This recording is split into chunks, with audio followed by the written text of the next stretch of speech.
Sometimes I hear you call me. I turn, but you're not there. My heart is pierced with longing. I wish that you were here.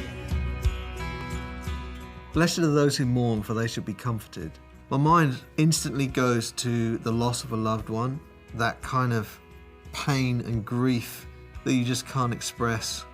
But it's not just about that kind of loss. It's like a career ending. It's a relationship finishing, a divorce. Those big changes in your life that sometimes we're not very present to. The announcement is that if we let ourselves mourn, our comfort will come. So it's the grief of change.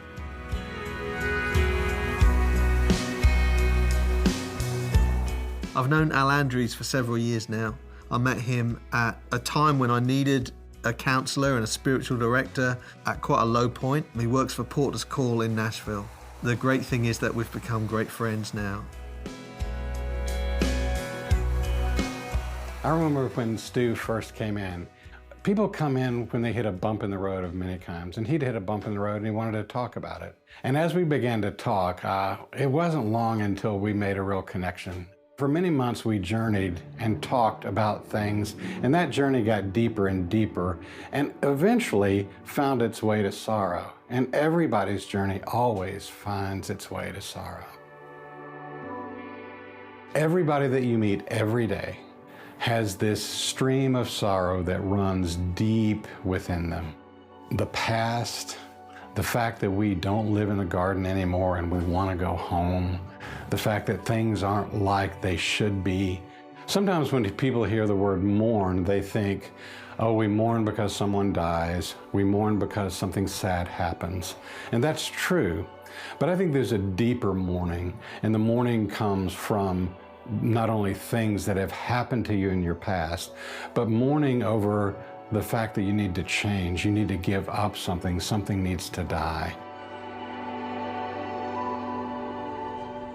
Ancient Judaism has a very significant set of traditions regarding being in grief.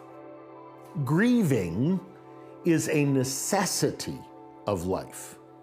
We grieve for a period, intense, prolonged, public, and then we come to a moment in which we can reflect upon the life.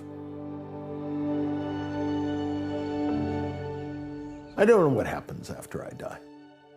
And I know that my 4 children, those who are close to me, will grieve, but I want them to grieve for how I lived, not that I've died. First and foremost, I think about my dad because that's fresh. He's been gone from us for almost a year. That was really tough for me because I was very, really close to my dad. It's been hard for me. It just has been, you know. When it says, blessed are those who mourn, when I think about how God views that, I think he's looking at someone who has a poverty in spirit. I even think about the time that I completely melted down, that I'd almost lost my life. I went through this 4-year bout with drugs. I got deceived and literally almost lost my life and had a nervous breakdown and felt like God came and laid on the floor with me on my linoleum floor in East Nashville, you know. I haven't been the same since then. And I just look at all the stuff that I did and all all the bad choices I made. And I was mourning. Bottom line, I was spent and I was done.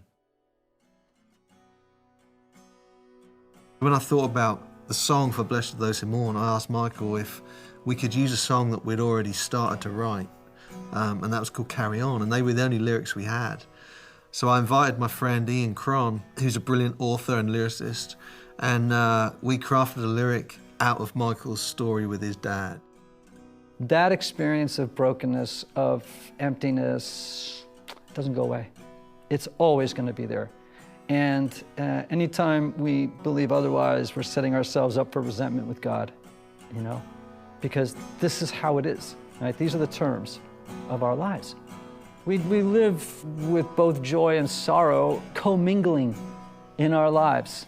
But, like, here's the amazing thing, right, is that in that experience of grief, of mourning, the presence of God is felt most acutely.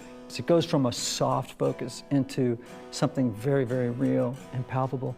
I think anybody who's a God follower, if they were extremely honest with themselves, that they feel the presence of God in the deepest valley of their lives. And I look back on it and go, you know what? Blessed are those who mourn, because I was comforted. The mercy of God, the grace of God, blows my mind still to this day.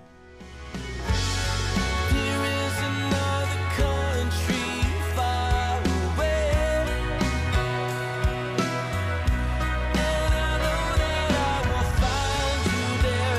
But until that day, I sing holy, I cry holy, and I carry on.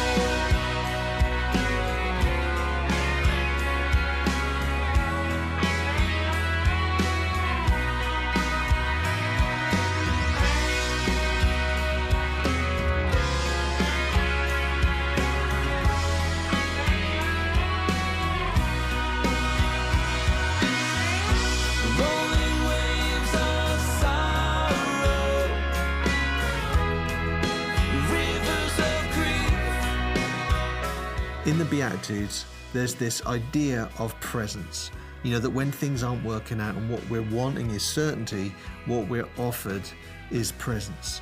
And the fact that God is on our side.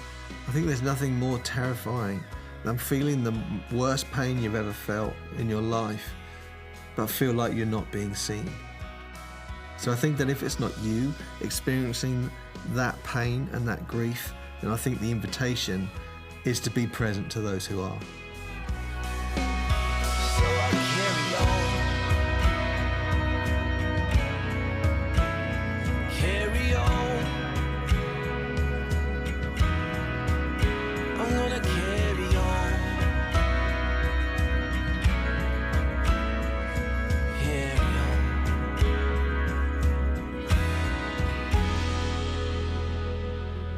I look back on all those times, and I'm sitting here in this interview, and he's never failed me yet. End of story.